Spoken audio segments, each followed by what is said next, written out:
সেই বিশ্ব ইজতেমা আমার আশ্রমের ঠিক 5 থেকে 7 কিলোমিটার দূরে স্বর্ণালী অনুষ্ঠিত হচ্ছে। আপনি ভাবতে পারবেন না, তৃণমূলের একেবারে টপ টু বটম নেতা, আমি নাম করে বলছি, গোঘাটের প্রাক্তন বিধায়ক মানস মজুমদার, চুঁচুড়ার বিধায়ক অসিত মজুমদার, ধনেখালির বিধায়িকা অসীমা পাত্র, সমস্ত তৃণমূল কংগ্রেসের টপ টু বটম নেতৃত্ব, তপন দাশগুপ্ত থেকে শুরু করে সবাই, ব্লক স্তরের নেতৃত্ব, তারা ওখানে দাঁড়িয়ে আছে। কার কষ্ট হচ্ছে, কার কোমরে ব্যথা হয়েছে, অবশ্যই তারা সেবা করুন। কিন্তু আমার একই সাথে সাথে প্রশ্ন, এই বিশ্ব ইজতেমার ক্ষেত্রে মমতা বন্দ্যোপাধ্যায়ের যে মানে আবেদন, যে নিবেদন, যে তাদেরকে কাছে টানার যে প্রয়াস, সেই জিনিসটা কি লক্ষ্যকণ্ঠে গীতা পাঠের ক্ষেত্রে স্বর্ণালী আমরা দেখতে পেয়েছি?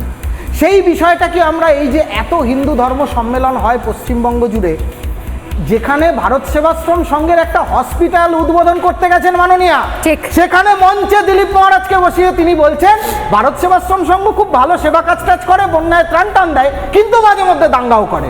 তাহলে এই যে বৈপরীত্য, এই যে ওনার যে দ্বিচারিতা, এই দ্বিচারিতার কথাই তো আমরা এতগুলো দিন ধরে বলে এসেছি।